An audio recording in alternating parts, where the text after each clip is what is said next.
Hey guys, it's Roger from Tree Life Tree Service, and today we're going to talk about kind of what happened yesterday. It's been a rough month, a couple of weeks. About a week and a half ago I cut my hand, and yesterday I about broke my arm. So I don't know if you guys can see that or not, but just because you've been doing this for 20 plus years doesn't mean that you can't, that everybody knows what's going on. A lot of times you have guys working with you that you have to communicate with. They don't realize the complexity and the how dangerous it is for everyone, especially the people that are in the tree or in the bucket truck. Yesterday we were taking down topping a pretty large water oak. It was dead at the top. Of course, it's too dead to climb. It was about 100 feet tall or close to it, and our bucket truck goes up 65 feet. So how do you do this? Well, we use a couple different things: ropes, rigging equipment, and we also use, of course, extended steel pole saw. But yesterday everything went well. Everybody came out unscathed except for me. I have a huge bruise on my arm. What would happen, in my head I'm thinking things through, and I'm not communicating enough with my ground man, and so we trimmed the tree, almost got completely everything trimmed, but there was two branches that were very, very high, and I could barely reach them with the pole saw. So I wanted to control the fall, and so what I did was we threw a throw ball up around as high as we could get it, and then roped it off. But when the rope came up, I wasn't able to get it exactly where I needed it, so we didn't have enough leverage. So I decided to, instead of basically putting the rope as high as I needed it, there was too much foliage and too much moss and too much brush. I decided to wrap the back half and just grab two limbs on the back side of the tree, so it wasn't completely around the whole tree. It was just around, basically after it got cinched, it was around a pretty big branch on the back side. But you got to consider too, the tree was half rotten. So we have a SK 800 that weighs about 3,500 pounds plus the rider, so you're pushing, almost 4,000 pounds, and we're pulling a rope that's about 7,000 pound tensile strength, and you're pulling at about a 45-degree angle. So you're basically able to pull a lot of pressure. So you need to communicate with your ground guy that you don't really need to pull 3,000 or 4,000 pounds worth of pressure to pull down, a couple 100-pound limb.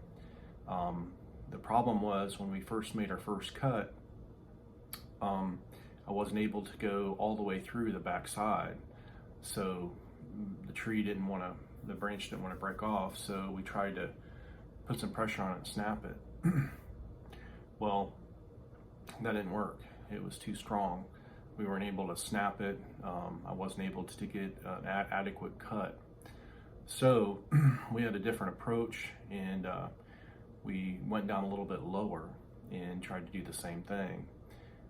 Again, the bar, even though we were probably about making the cut about 75, 80 feet, the branch was still about this big around. So the 16-inch pole saw, I'm cutting as high as I can, so we're on an angle, so we're not able to quite make that backside cut, and I can't get behind the tree. So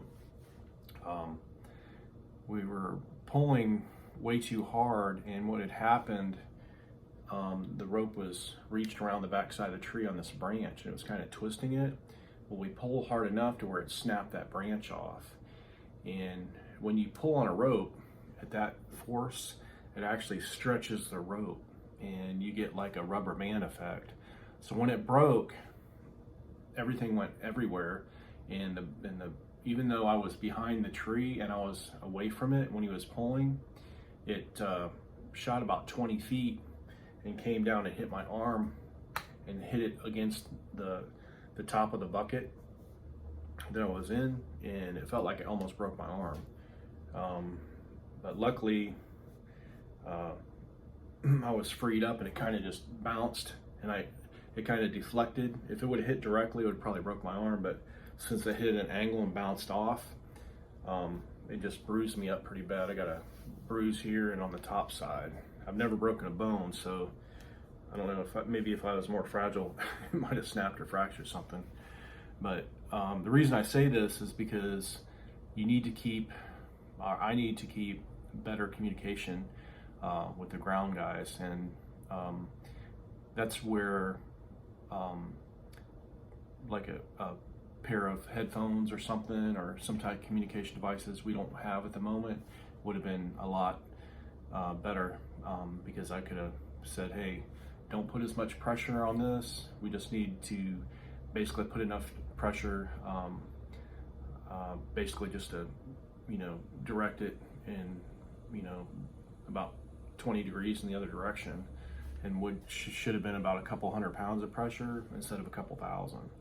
So I had to experience this a couple years ago. I had another ground guy that was pulling way too hard on something and it snapped, and about the same piece, about a 10-pound piece of wood came flying at me, and I blocked it, and it bruised me up pretty bad. So communication is key.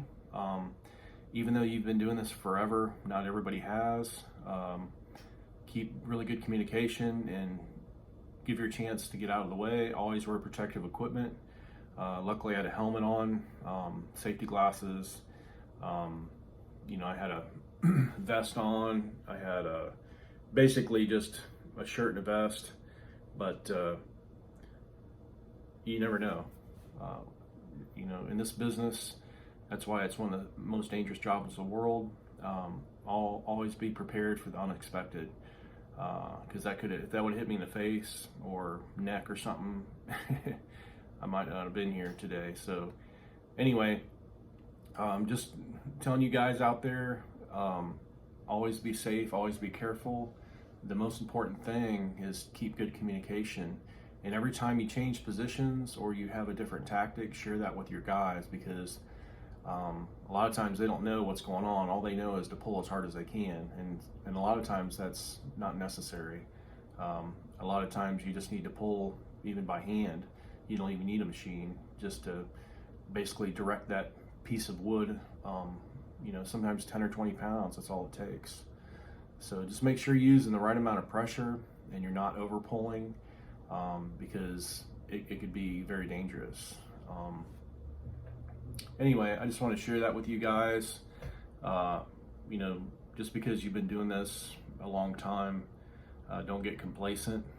Always think ahead. Always try to do things. Try not to cut corners, and try not to use more force than is needed. So anyway, I just thought I would share that with you guys. What was fresh on my mind. And it's just been a rough week or two. I've been getting beat up here. So hopefully we've got some easier jobs coming up to where we don't have to stretch things or try to do things without the right equipment. It would have been nice to have a 85-foot bucket truck. It would have been nice to have a 90-foot spider lift, but we just didn't have it. So you got to work with what you got. You got to be as safe and as careful as you can. Sometimes the jobs, you can't bid them to where you can hire somebody to, sub it out to. But sometimes you need to rethink everything and ask yourself, is it worth it? Sometimes you'd be better off to sub things out and, not put your life in such danger. So, yeah. Anyway, thanks for watching, and we'll see you next time, and I'll try to share more things with you as I go. But hopefully they'll be a lot safer next time. So take care, be safe, God bless, and we'll see you on the next one.